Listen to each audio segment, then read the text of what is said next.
말씀 디모데후서 3장 10절부터 17절까지의 말씀입니다.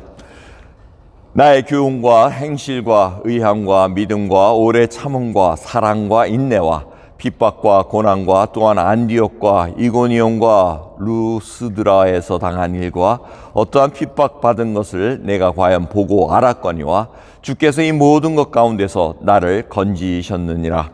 무릇 그리스도 예수 안에서 경건하게 살고자 하는 자는 핍박을 받으리라.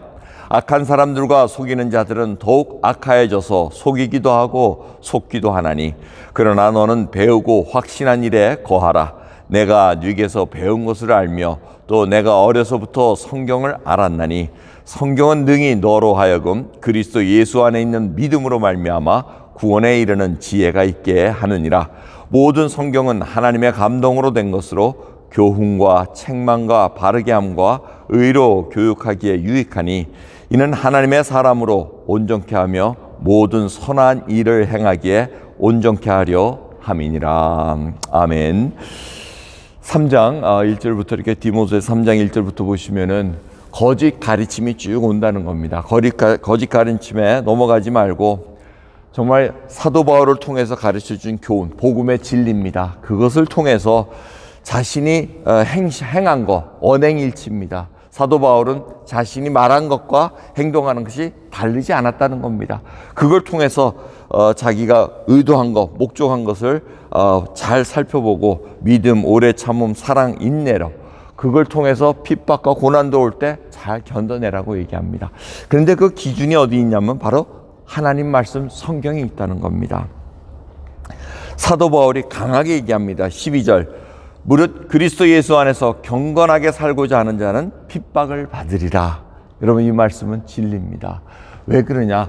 이 세상, 정말 오늘도 지금 미국 교회 어린아이들이 연극을 하기 때문에 크리스마스를 맞이해서 이렇게 무대 장치를 합니다.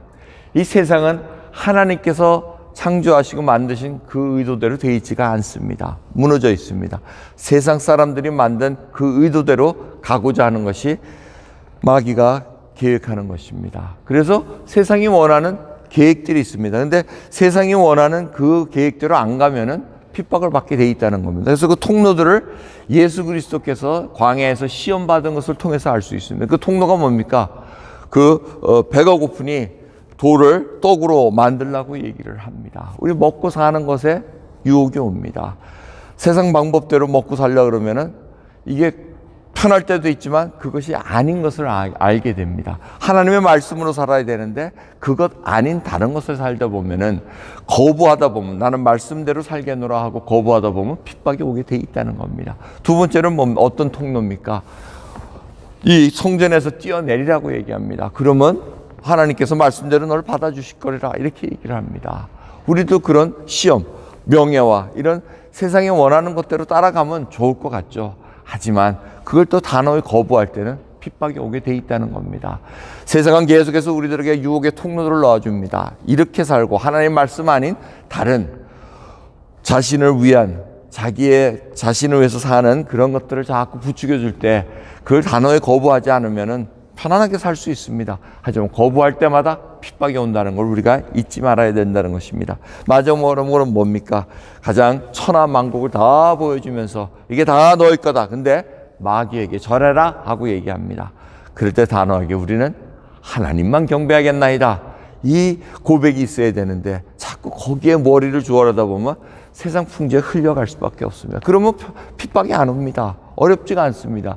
근데 말씀대로 살려고 보니까, 하나님만 경배하고 살려고 보니까 어렵게 경건하게 사는 자마다 핍박이 온다는 것을 하나님의 말씀을 통해서 알려줍니다. 근데 그 기준이 뭡니까? 기준이 바로 하나님의 말씀이라는 겁니다. 오늘 말씀을 통해서 다시 한번 확고하게 알아야 될 것은, 하나님의 말씀은 성령의 감동, 하나님의 감동으로 이루어졌다는 것입니다. 이 하나님께서 남겨주신 이 하나님의 말씀은 하나님이 저자십니다. 하나님이 쓰셨습니다. 성령의 감동으로는 것은 바로 inspired by Holy Spirit. 하나님께서 저자의 이 여러 저자들을 통해서 일관되게 주제를 일관되게 하신 것이 있습니다. 바로 예수 그리스도를 증거하는 것입니다. 구원의 말씀이 바로 예수 그리스도를 통해서 이루어진다는 것을 많은 저자를 통해서 일관되게 쓰여져 있습니다. 그게 바로 성령께서 감동 주셔가지고 저자들로 하여금 그것을 바라보게 만든다는 겁니다. 여러분, 그러기에 이 말씀을 통해서 교훈과 책망과 바르게 함과 의로 교육하기에 유익하다고 말씀하십니다.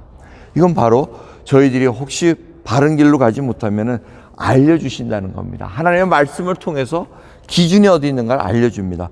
그래서 이 바르게 한다는 이 단어는 어디서 왔냐면 추를 바로 세운다는 뜻에서 왔습니다. 이 추라는 게 뭡니까? 이 목수들이 일을 할 때 수직선 이렇게 쭉 내리면 추를 쫙 내려야 되지 않습니까? 그걸 바로 세우지 않으면 수직이 제대로 서질 않습니다. 그 수직추를 쫙 제대로 실에 달아서 위에서부터 쭉 내리면 이게 바로 수직이다 하고 알게 된다는 겁니다. 바로 우리의 삶의 기준이 하나님과 제대로 맞춰져 있는가는 성경을 통해서만 알 수가 있습니다. 다른 사람의 말이 중요한 것이 아니고 하나님의 말씀이 무엇을 뜻하고 있고 무엇을 가르쳐주고 있는가, 그걸 보고 나오라는 얘기입니다. 그걸 통해서 바로 온전케 된다고 얘기합니다. 하나님께서 뭐라 그러십니까? 하나님이 온전하니 너희도 온전하라고 말씀하십니다. 우리는 죄인이기 때문에 온전하게 완전 퍼펙트하게 할 수는 없을 것입니다. 하지만 거듭난 영이 예수 그리스도의 그 사랑 가운데 하루하루 하나님의 말씀 속에서 붙잡히고 수직추를 계속 바라보다 보면은, 말씀 속에 젖어 있다 보면은 어느새 자기가 하나님과 같은 생각을 하게 된다는 겁니다. 하나님의 눈으로 세상을 바라보게 된다는 겁니다. 그것이 바로 성숙한 자로서 하나님의 마음에 합한 자로 살아갈 수 있는 방법이라는 것입니다. 오늘도 귀한 새벽 구원의 기쁨으로 정말 하루를 찬양하며 하나님께 감사드리는 하루 되기를 원합니다. 그리고 말씀으로 내가 정말 경건하게 예수 그리스도 안에서 경건하게 살고자 할 때 핍박 오는 것을 두려워하는 것은 아닌가. 하나님의 말씀대로 하나님만 경배하겠다는 이 혼탁한 세상 속에서 하나님만 믿고 살아가겠다는 그 고백을 다시 한번 드리시면서 귀한 새벽 깨우는 저와 여러분 되기를 소원합니다. 기도하겠습니다.